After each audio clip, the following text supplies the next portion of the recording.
Extra patrols actually start this Thursday. He says that they're looking specifically for speeders as well as drunk drivers. Givern says many of the 250 artists participating this year actually have formal artist training, whereas some are just novice here for the fun.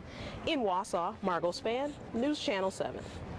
The speed limit in school zones is 15 miles per hour, and Schaefer says she'll be on the lookout for drivers who don't slow down. Well, Jeff and Sue, the village president tells me that the lawyer for Green Acres actually has 5 witnesses that he wants to call to speak tonight. The captain says the night vision goggles actually allow them to land safely in more remote locations. The director says there are a number of support staff and volunteers on hand to give children the opportunity to have an awesome summer camp experience. It's a drug investigation.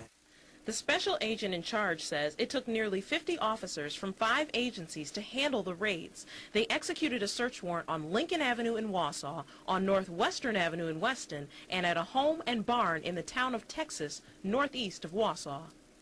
We executed 3 separate search warrants today in 3 separate residences in the area, and ended up getting different types of drugs, weapons, currency, assets. At one of the properties investigators searched today, they also found this, a suspected cockfighting ring. A lieutenant on the scene in the town of Texas says investigators found methamphetamine there and about 100 chickens. He said 2 of the roosters were fighting when they arrived on the property. Agent Forsyth says they called social services to handle a number of children found at the locations. There was 1 taken from here. I know that there was also some others at the other locations, but I don't know how many for sure. So. Investigators wouldn't say what amount of drugs or cash was recovered, but say more arrests may follow. In Marathon County, Margot Spann, News Channel 7. It's only right that autism should be covered by insurance. Aaron Juneman with the Wisconsin Early Autism Project says early intervention is very important when working with autistic children. Their one-on-one in-home therapy sessions would cost a family between $40,000 and $50,000 a year. Right now they are not covered by insurance. They're covered by what's called a waiver. And right now there's a 2-year waiting list to get on that waiver. Last session, state legislators proposed a bill that would force insurance companies to pay for autism therapy. Passing this bill that would say autistic children would be covered the same as any other illness, that waiting list would be eliminated. Senator Decker says Senate Bill 178 had bipartisan support and passed the Senate, but was stalled in the state assembly. Well, we'll bring it up again next session when we get a chance. I would imagine the governor will probably include it in his budget again. And if the assembly is controlled by Democrats, I think there'd be a good chance of it becoming law. The state's current waiver program doesn't cover therapy programs like DIR floor time offered at the Bridge Center in Marshfield, and there's no guarantee that they'll be covered in the new legislation if it passes. Despite that, the co-founder of the center says the bill is a good idea. I think this bill should pass, absolutely, but I do think I'm a little concerned about the actual fine print of it in terms of who can be providers. Dr. Swink says the term provider is too narrowly described in the bill. She says it excludes parents who work with their children using programs like the Bridge Center's floor time. Children need much more than the model currently provides. So we would like to see some expansion of the model and also some expansion of the definition of provider. I'm not suggesting that parents get paid for their hours, and they're not asking to get paid, but they want their hours to count. Senator Decker says providers currently excluded may be added to future legislation. If people have a legitimate beef or a viable alternative, we'll certainly look at it. For now, the only option for families looking for help is to pay for these services out of pocket or play the waiting game on waiting lists or waiting for this proposed bill to pass. Margot Spann, News Channel 7. If you plant them, you don't get berries on them right off the bat. Japanese marketing professionals came to Wisconsin to learn how cranberries are grown and harvested. 70–80% of Japanese consumers are aware or have tasted cranberry products in the past, but they are not frequently buying a cranberry product at the moment. So we like to increase the frequency of purchasing of cranberry.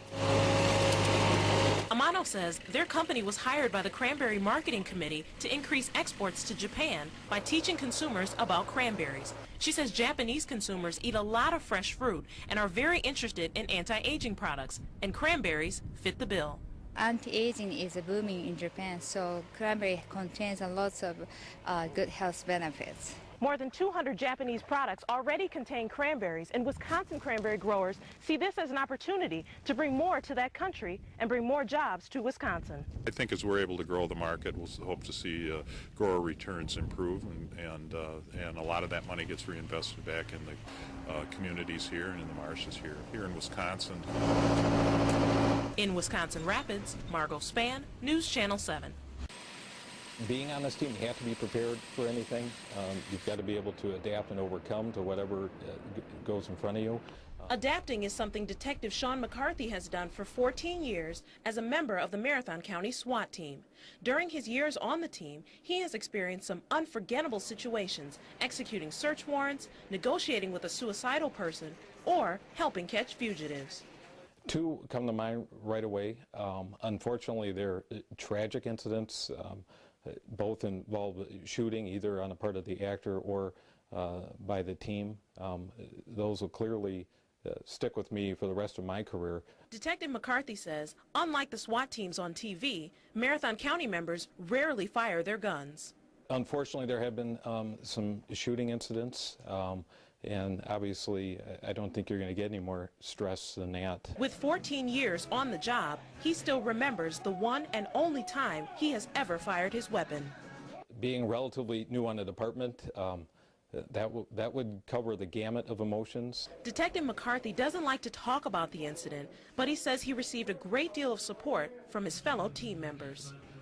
I feel like I was able to effectively deal with the situation and move on, and there have been other members of the team that have done the same. The best part about being on SWAT is the guys that you work with. The team commander, Lieutenant Randy Albert, says the team is made up of officers from the Wausau Police Department and the Marathon County Sheriff's Department. Discussing situations with his fellow team members helps him cope with the tragedy they see. It isn't just me in any of these situations. There's always 15 other guys in the same situation I am, so there's a tremendous support network there. We can talk about things that might go on during our calls, and just be there for one another. Lieutenant Albert says the SWAT team is only called out about 8 to 12 times a year, but he says they have to be ready to go at a moment's notice. I've been to a couple of very dangerous situations.